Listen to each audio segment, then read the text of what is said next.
America और Iran के बीच होने वाली एक डील भारत के लिए इतनी फायदेमंद कैसे हो सकती है कि इससे इंडिया को सस्ता तेल, मजबूत इकोनॉमी और एडवांस डिफेंस टेक्नोलॉजी तक मिल सकती है। और सबसे बड़ी बात, क्या इस डील का सबसे बड़ा स्ट्रेटजिक विनर भारत बन सकता है? चलिए जानते हैं। अमेरिका और ईरान के बीच चल रही डिप्लोमेटिक टॉक्स मिडिल ईस्ट का पूरा जियोपॉलिटिकल इक्वेशन बदल सकती है। अगर ये डील फाइनल होती है और ईरान पर लगे कुछ सैंक्शंस हटाए जाते हैं तो ईरानियन ऑयल दोबारा ग्लोबल मार्केट में बड़े स्केल पर वापस आ सकती है। इसका सीधा फायदा भारत को होगा। इंडिया दुनिया का सबसे बड़ा क्रूड ऑयल इंपोर्टर्स में से एक है और अपनी ज़रूरत का अधिकांश तेल इंपोर्ट करता है। अगर ईरानियन ऑयल मार्केट में वापस आता है और गल्फ रीजन में टेंशन कम होते हैं तो ग्लोबल ऑयल प्राइसेस पर प्रेशर कम हो सकता है। मतलब भारत का इंपोर्ट बिल घटेगा, इन्फ्लेशन कंट्रोल में रहेगी और इकोनॉमी को डायरेक्ट बूस्ट मिलेगा। लेकिन कहानी सिर्फ ऑयल तक सीमित नहीं है। मिडिल ईस्ट में स्टेबिलिटी आने से स्ट्रेट ऑफ हॉर्मूज के थ्रू शिपिंग और भी ज़्यादा सिक्योर हो सकती है। याद रखिए, भारत के एनर्जी इंपोर्ट्स का बहुत बड़ा हिस्सा इसी रूट से गुजरता है।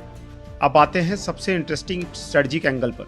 पिछले कुछ सालों में अमेरिका और इजराइल के बीच कई डिफेंस और रीजनल पॉलिसी इशू पर डिफरेंसेस देखने को मिले हैं। अगर फ्यूचर में इजराइल अपनी डिफेंस पार्टनरशिप को और डाइवर्सिफाई करता है तो भारत उसके लिए सबसे नेचुरल और ट्रस्टेड पार्टनर बन सकता है। आज भारत और Israel missiles, radars, drones, air defence system और इलेक्ट्रॉनिक वॉरफेयर टेक्नोलॉजीज पर मिलकर काम कर रहे हैं। सोचिए, एक तरफ भारत का मैन्युफैक्चरिंग बेस और ह्यूज मार्केट, दूसरी तरफ इजराइल की वर्ल्ड क्लास डिफेंस टेक्नोलॉजी।